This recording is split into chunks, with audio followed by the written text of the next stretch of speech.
أعوذ بالله من الشيطان الرجيم. بسم الله الرحمن الرحيم. وما هذه الحياة الدنيا إلا لهو ولعب وإن الدار الآخرة لهي الحيوان لو كانوا يعلمون. فإذا ركبوا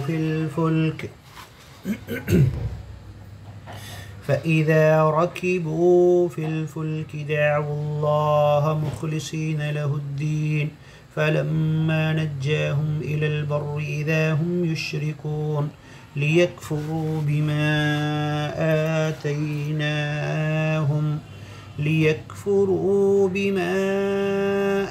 آتيناهم وليتمتعوا فسوف يعلمون. أولم يروا أنا جعلنا حرما آمنا ويتخطف الناس من حولهم أفبالباطل يؤمنون وبنعمة الله يكفرون. ومن أظلم ممن افترى على الله كذبا أو كذب بالحق لما جاءه أليس في جهنم مثوى للكافرين والذين جاهدوا فينا لنهدينهم سبلنا وإن الله لمع المحسنين.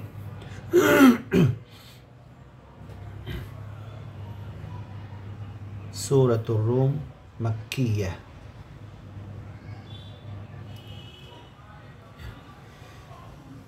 أعوذ بالله من الشيطان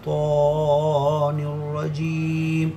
بسم الله الرحمن الرحيم. ألف لام ميم. غلبت الروم في أدنى الأرض وهم من بعد غلبهم سيغلبون في بضع سنين لله الأمر من قبل ومن بعد ويومئذ يفرح المؤمنون بنصر الله ينصر من يشاء وهو العزيز الرحيم. وعد الله لا يخلف الله وعده ولكن أكثر الناس لا يعلمون ظاهرا من الحياة الدنيا وهم عن الآخرة هم غافلون. أولم يتفكروا في أنفسهم ما خلق الله السماوات والأرض وما بينهما ما خلق الله السماوات والأرض وما بينهما إلا بالحق ما خلق الله السماوات والأرض وما بينهما إلا بالحق وأجل مسمى وإن كثيرا من الناس بلقاء ربهم لكافرون. أولم يسيروا في الأرض فينظروا كيف كان عاقبة الذين من قبلهم كانوا أشد منهم قوة وأثاروا الأرض وعمروها أكثر مما عمروها وجاءتهم رسلهم بالبينات فما كان الله ليظلمهم ولكن كانوا أنفسهم يظلمون. ثم كان عاقبة الذين أساءوا السوء أن كذبوا بآيات الله وكانوا بها يستهزئون.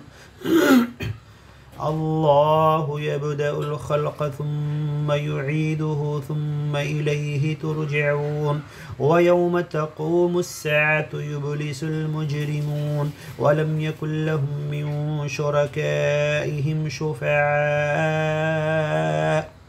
وكانوا بشركائهم كافرين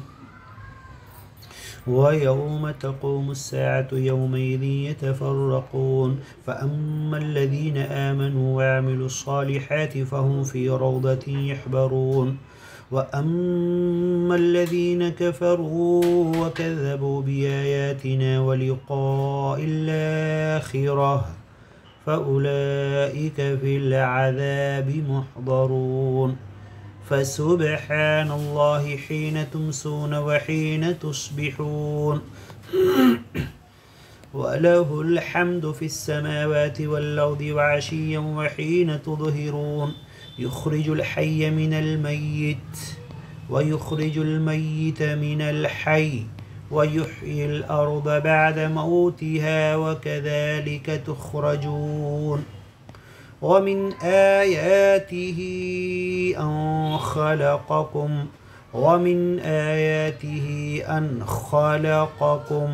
ومن آياته أن خلقكم من تراب ثم إذا أنتم بشر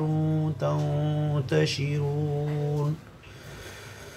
ومن آياته أن خلق لكم من أنفسكم أزواجا لتسكنوا إليها وجعل بينكم مودة ورحمة إن في ذلك لآيات لقوم يتفكرون ومن آياته خلق السماوات والأرض واختلاف ألسنتكم وألوانكم إن في ذلك لآيات للعالمين ومن آياته منامكم بالليل والنهار وابتغاؤكم من فضله إن في ذلك لآيات لقوم يسمعون ومن آياته يريكم البرق خوفا وطمعا وينزل من السماء ماء فيحيي به الأرض بعد موتها إن في ذلك لآيات لقوم يعقلون ومن آياته أن تقوم السماء والأرض بأمره ثم إذا دعاكم دعوة من الأرض إذا أنتم تخرجون وله من في السماوات والأرض كل له قانتون وهو الذي يبدأ الخلق ثم يعيده وهو أهون عليه وله المثل الأعلى في السماوات والأرض وهو العزيز الحكيم ضرب لكم مثلا من أنفسكم هل لكم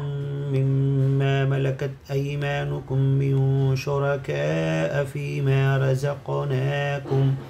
فأنتم فيه سواء تخافونهم كخيفتكم أنفسكم كذلك نفصل الآيات لقوم يعقلون بل اتبع الذين ظلموا وهواءهم بغير علم فمن يهدي من أضل الله وما لهم من ناصرين فأقم وجهك للدين حنيفا فطرة الله التي فطر الناس عليها لا تبديل لخلق الله ذلك الدين القيم ولكن أكثر الناس لا يعلمون منيبين إليه واتقوه وأقيموا الصلاة ولا تكونوا من المشركين من الذين فرقوا دينهم وكانوا شيعا كل حزب بما لديهم فرحون وإذا مس الناس ضر دعوا ربهم منيبين إليه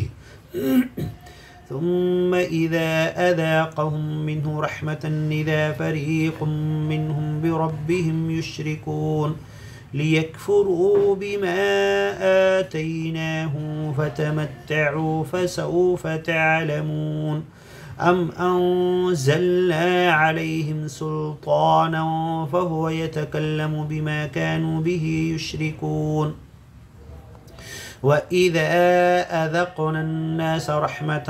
فرحوا بها وإن تصبهم سيئة بما قدمت أيديهم إذا هم يقنطون أولم يروا أن الله يبسط الرزق لمن يشاء ويقدر إن في ذلك لآيات لقوم يؤمنون فآت ذا القربى حقه والمسكين وابن السبيل ذلك خير للذين يريدون وجه الله وأولئك هم المفلحون وما آتيتم من ربا ليربو في أموال الناس فلا يربو عند الله وما آتيتم من زكاة تريدون وجه الله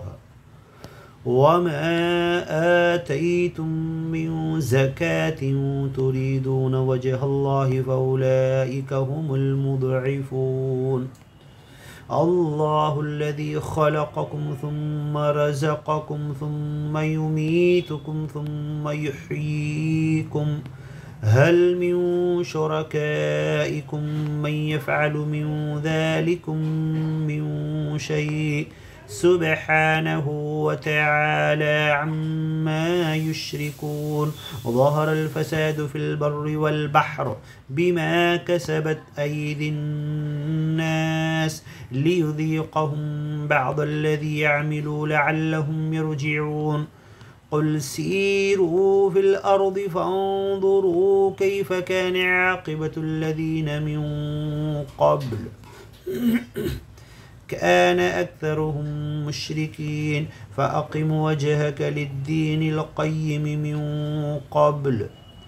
من قبل أن يأتي يوم لا مرد له من الله يومئذ يصدعون من كفر فعليه كفره ومن عمل صالحا فلينفسهم يمهدون ليجزي الذين آمنوا وعملوا الصالحات من فضله إنه لا يحب الكافرين ومن آياته أن يرسل الرياح مبشرات وليذيقكم من رحمته ولتجري الفلك بأمره ولتبتغوا من فضله ولعلكم تشكرون ولقد أرسلنا من قبلك رسلا إلى قومهم فجاءوهم بالبينات فانتقمنا من الذين أجرموا وكان حقا علينا نصر المؤمنين الله الذي يرسل الرياح فتثير سحابا فيبسطه في السماء كيف يشاء ويجعله كسفا فترى الودق يخرج من خلاله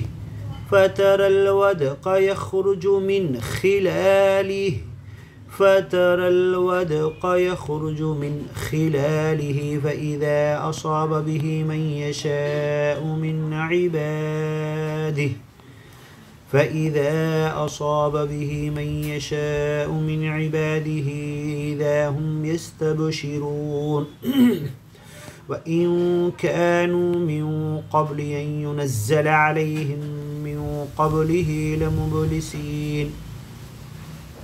فانظر إلى آثار رحمة الله كيف يحيي الأرض بعد موتها إن ذلك لمحيي الموتى وهو على كل شيء قدير ولئن أرسلنا ريحا فرأوه مصفرا لظلوا من بعده يكفرون فإنك لا تسمع الموتى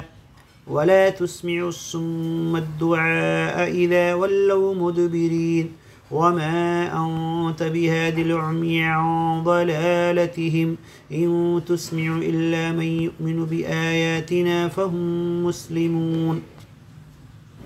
الله الذي خلقكم من ضعف ثم جعل من بعد ضعف قوة ثم جعل من بعد قوة ضعفا وشيبة يخلق ما يشاء وهو العليم القدير الله الذي خلقكم من ضعف ثم جعل من بعد ضعف قوة ثم جعل من بعد قوة ضعفا وشيبة يخلق ما يشاء وهو العليم القدير الله الذي خلقكم من ضعف ثم جعل من بعد ضعف قوة ثم جعل من بعد قوة ضعفا وشيبة يخلق ما يشاء وهو العليم القدير ويوم تقوم الساعة يقسم المجرمون ما لبثوا غير ساعة كذلك كانوا يؤفكون وقال الذين أوتوا العلم والإيمان لقد لبثتم في كتاب الله إلى يوم البعث فهذا يوم البعث ولكنكم كنتم لا تعلمون فيومئذ لا ينفع الذين ظلموا معذرتهم ولا هم يستعتبون ولقد ضربنا للناس في هذا القرآن من كل مثل ولئن جئتهم بآية ليقولن الذين كفروا إن أنتم إلا مبطلون كذلك يطبع الله على قلوب الذين لا يعلمون فاصبر إن وعد الله حق ولا يستخفنك الذين لا يوقنون صدق الله فاتبعوا ملة إبراهيم حنيفا صدق الله ومن أصدق من الله قيلا ومن أحسن من الله حديثا قل صدق الله فاتبعوا ملة إبراهيم حنيفا الله نزل أحسن الحديث كتابا متشابها مثانية تقشعر منه جلود الذين يخشون ربهم ثم تلين جلودهم وقلوبهم إلى ذكر الله أن تلين جلودنا وقلوبنا إلى ذكرك وتلاوة آياتك وتعلم أحكامك والتدبر والتفكر والتعقل والتعمق على آياتك وكلامك وإبلاغ القرآن إلى كافة الناس من الجن والإنس وإقامة أحكام القرآن على العالم كله إن شاء الله.